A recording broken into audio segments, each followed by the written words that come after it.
Só que tem uma coisa, a palavra diz aqui que antes que a gente peça, Ele já sabe o que a gente precisa. É claro, Deus é onisciente, Ele sabe todas as coisas. Ele não vai ser pego de surpresa com o teu pedido. Nossa, não pensei que essa pessoa, esse meu filho, essa minha filha, fosse pedir uma coisa dela. Ele sabe sim. Ele sabe que às vezes, e muitas vezes até, nós pedimos o que não convém. Como lá em Tiago fala assim, pedis e não recebeis, porque pedis mal. Pedis o que não convém, para gastardes no vosso próprio deleite. Você está pedindo as coisas para quê? Está pedindo um carro novo? Está pedindo dinheiro? Está pedindo bênçãos materiais? O que só se vê hoje em dia é bênção material. Se a pessoa não recebe dinheiro, não tem um trabalho bom, não tem um carro bom, não está sendo abençoado por Deus. E Jesus Cristo então, que não tinha onde reclinar a cabeça? Como é que fica o autor e consumador da nossa fé? Isso é Satanás que está dirigindo as pessoas, viu? Você toma cuidado, a bênção não é isso não, hein? A bênção é a salvação, é vencer o pecado, é vencer o mal, vencer as tentações. Esse é o poder de Deus na vida do cristão. Não é porque você tem um pouco de dinheiro aí, ou porque você tem alguma coisa material que o ladrão pode roubar, que a traça rói, que a ferrugem corrompe. Pense nas coisas celestiais, não nas terrenas. Bênção é o que Deus dá e que é permanente. É claro que Deus sabe o que nós precisamos, mas Ele diz primeiro, buscai primeiro o reino dos céus, é isso que Ele nos exorta. As demais coisas serão acrescentadas. Não precisa nem se preocupar com isso. Nunca vi Jesus pedindo, Senhor, me arruma um emprego bom, Senhor, tem misericórdia de mim, abençoa o fulano. Tá. Nunca vi Jesus dizendo que arrumou emprego, arrumou dinheiro para alguma pessoa, não. Eu vi Ele curando enfermo, eu vi Ele ressuscitando mortos, eu vi Ele fazendo maravilhas. E as pessoas não estão buscando mais isso, não. Estão buscando só as coisas materiais. Tal dia é o dia da bênção. Ora, dia da bênção é todo dia. Deus não marca dia nem horário. Nós temos um Deus que opera tudo em todos, a qualquer momento, em qualquer hora, em qualquer lugar, até dentro da barriga da baleia. Quando Jonas estava lá, no meio daquela podridão da barriga da baleia, orou a Deus. E Deus ouviu a oração dele. Ele não estava de paletó, não estava de gravata, não estava de joelho, estava no meio das fezes da baleia, do intestino da baleia. E Deus ouviu, porque era uma oração sincera, era uma oração de coração, uma oração de arrependimento.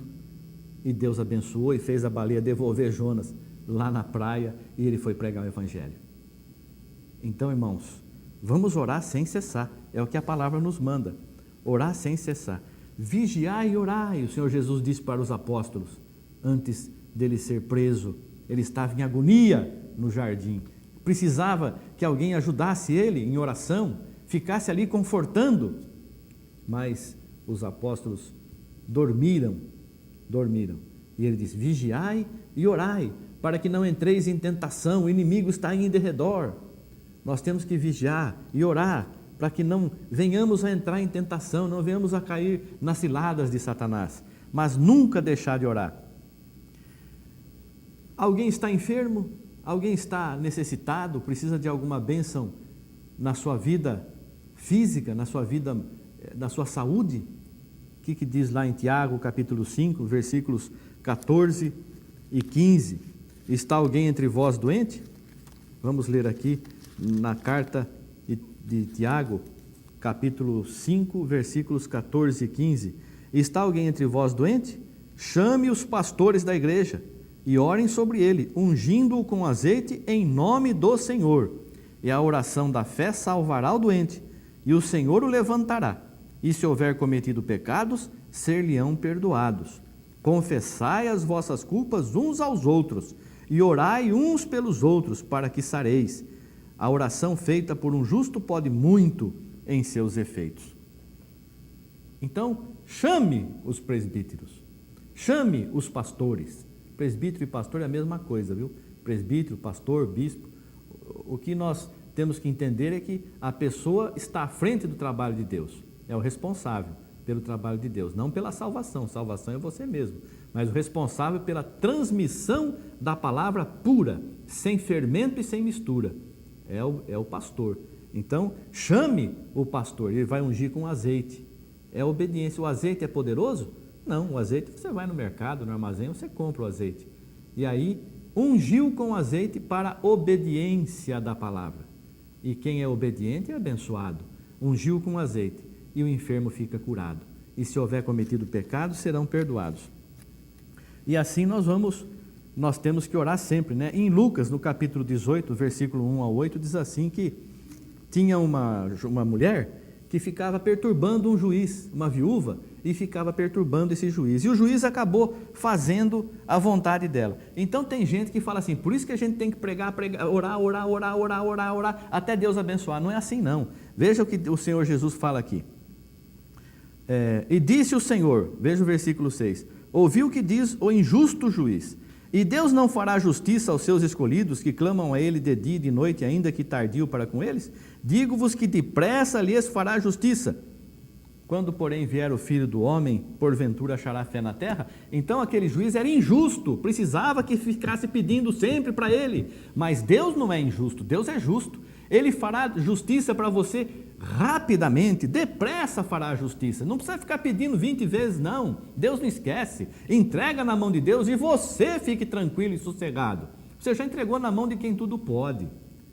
Então, quando você orar, você entregue tudo nas mãos de Deus e confia em Jesus, naquele a quem você está entregando todas as coisas. E não é para repetir essas palavras que nós lemos em Mateus aqui, não. Pai nosso que estás no céu, que é uma confissão. Pai nosso, você está chamando Deus de Pai, então você tem que ser filho, que está no céu, né? Pai nosso que estás no céu, santificado seja o teu nome. Qual é o nome do teu Pai celestial? É Jesus, o nome de Deus.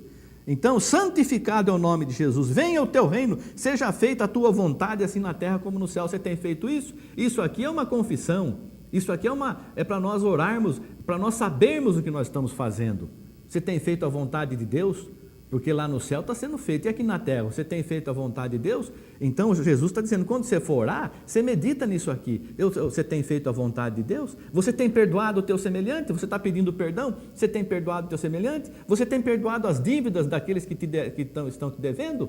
Como que Deus vai derramar sobre você bênçãos, se você próprio não está fazendo a justiça que Ele quer? E você se chama filho de Deus? Servo de Deus? Pensa bem, meu irmão, pensa bem, minha irmã. As coisas de Deus não são brincadeira, não.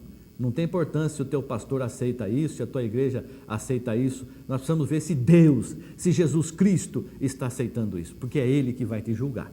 Que Deus te abençoe, o Espírito Santo possa despertar você para orar continuamente, em todo lugar, em toda hora, levantando mãos santas, sem ira nem contenda, e rogando a Deus que te abençoe e abençoe todos os homens, porque Deus quer que todos se salvem, até aquele que você não gosta, Ele quer que seja salvo.